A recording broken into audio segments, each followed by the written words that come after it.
Ordinary heroes, ordinary people who changed history. Psychologists have conducted many experiments on the impact of social situations on individuals. In these experiments, most people either conform or obey, ultimately becoming wrongdoers. However, there are always a few people who protest and refuse to carry out inhumane orders. The efforts of these few people, like a faint light in the darkness, give us hope. In the following examples of two types of people, I will show you how they resist the influence of the group. You may have heard of the name Guqing. He is a contemporary poet of the Misty school, who once wrote, "The night gave me black eyes, but I used them to seek the light." He felt deep pain from the division and disharmony of the real world, so he chose to retreat from society and live in seclusion on New Zealand's turbulent island, constructing a simple and higher-than-the-world utopia. However, Guqing's attempt ended tragically. After killing his wife with an axe, he hanged himself. Rosa Parks, an African-American woman, represents another type of person. On the evening of December 1, 1955, after work, Parks took a bus home. Because there were many people on the bus, the driver ordered her to give up her seat to a white person. At that time, the southern United States still enforced a system of racial segregation, and black people were still second-class citizens. But Parks refused to give up her seat.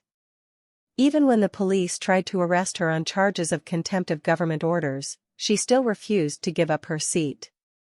Parks' refusal to the evil government became the catalyst for the Black civil rights movement. Finally, the U.S. Supreme Court had to rule that the city's system of racial segregation was unconstitutional.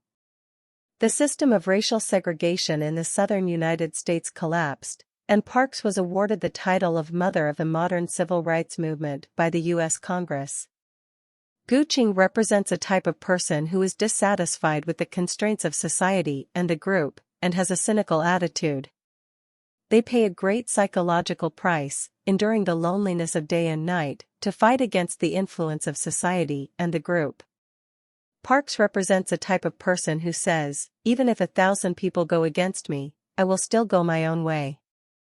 Faced with the pressure of society and the group, they did not surrender and become wrongdoers, but they did not leave society either.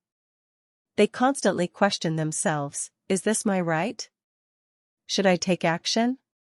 Will my actions harm others?" They openly challenge unjust and even evil social norms.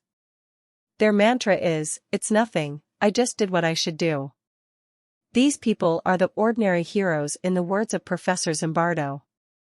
As Mandela said, "I am not a saint, I am just an ordinary person who became a leader in an extraordinary situation." How to become an ordinary hero? So, how can we become ordinary heroes?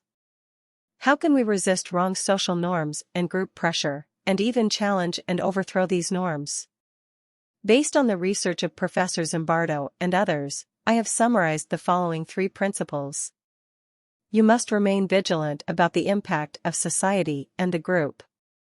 We must change our usual careless attitude and remain vigilant in familiar or unfamiliar situations. We should see evidence-based and logically reasoned arguments, rather than being blinded by trendy terms, jargon, or slogans. While pursuing group acceptance, we must also cherish our independence. Loneliness is not our grave. Going with the flow and giving up independent judgment will truly strangle our humanity. Even if you are exiled or excluded by a group, there are still other groups waiting for you to join. Do not sacrifice personal freedom for a sense of security. As Goethe described in Faust, the devil will tempt you, saying, "As long as you give up a little bit of power or freedom, I will give you a sense of security, promotion, wealth, and a better future." When we are tempted by such choices, we take the first step towards wrongdoing. At this time, we need to remind ourselves that the rights and freedoms we sacrifice are real and immediately effective, but the tempter's promises are distant illusions.